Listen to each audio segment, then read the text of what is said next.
How is it possible to do something really complicated or repetitive, like building a skyscraper? Well, you benefit from having a blueprint.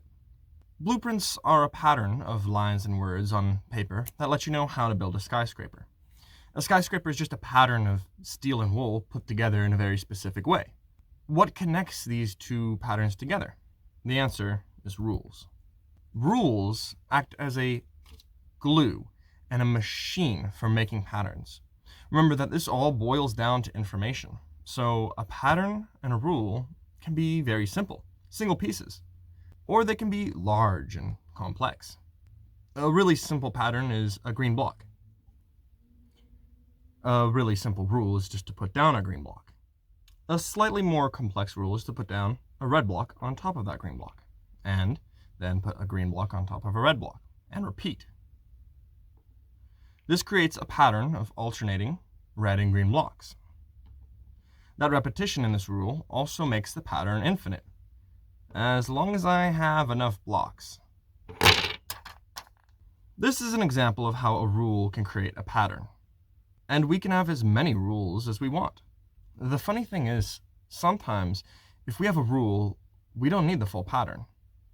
Consider the counting numbers. We already know that each number is 1 higher than the last. That's easy enough. The rule for counting is to add 1 each time. But I can give you any number, and you can start counting from there. You don't need every single number that comes before it to know what comes next. Have you ever heard of the greedy algorithm? An algorithm is just another name for a rule, by the way, a computer science term.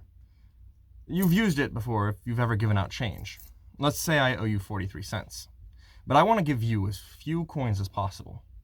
The rule is to give out the highest value coin first, then slowly give you lower value coins. So first I give you a quarter. Now I owe you 18 cents, so a quarter's too big. So next I give you a dime. And now I owe you 8 cents, so another dime is too much. Next I give you a nickel, and likewise with the last 3 cents, I give out as pennies. So I've given you 43 cents with the exact least amount of coins that I had to give you. And this rule can be applied to any amount of change that I owe you, so it can create a lot of different but similar patterns. Rules don't just create patterns. Sometimes they are the pattern. For example, my name, Tyler, is just a sequence, an exact sequence of letters, T-Y-L-E-R. There's no way to shorten that. The rules to spell my name is the same as the pattern of my name. Other times, a rule can express a long pattern. Maybe that pattern is infinite or just really long, but the rule is short, like our color stacking rule earlier. So a short rule can express a long pattern. Just like a rule can be considered a pattern can also be considered a rule. If I lay out this pattern, then can you identify the rule and tell me what comes next?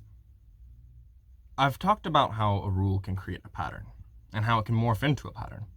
But the third and most notable thing that a rule can do is connect two different patterns together. Because rules can be completely arbitrary, I can link literally any two patterns together. Remember the greedy algorithm from earlier? I was linking two patterns together then too. Currency that I owed you and the amount and type of coins that I gave you. That was one pattern linked the rules to another pattern. Also consider a sequence of numbers. We could have 1, 2, 3 correspond to blue, yellow, and orange. I can connect this sequence of numbers to a sequence of colors. And wherever I put a 1, I mean a blue. Wherever I put a 2, I mean a yellow. This is actually the basic idea of how files on a computer work. It's just that the numbers connect to letters. Just remember that when we say that a rule can connect two patterns, the second thing we said that a rule can do is be a pattern. And sometimes that patterns and rules are the exact same thing. So if you have an arbitrary link, if I make this up, then that rule can't really be shortened. If you look up the characteristics of ASCII, it'll show that a number is always a letter. There's no natural way to define this. But sometimes the rules that connect two different patterns can also be shortened, such as a 1 always represents a vowel and a 2 always represents a consonant.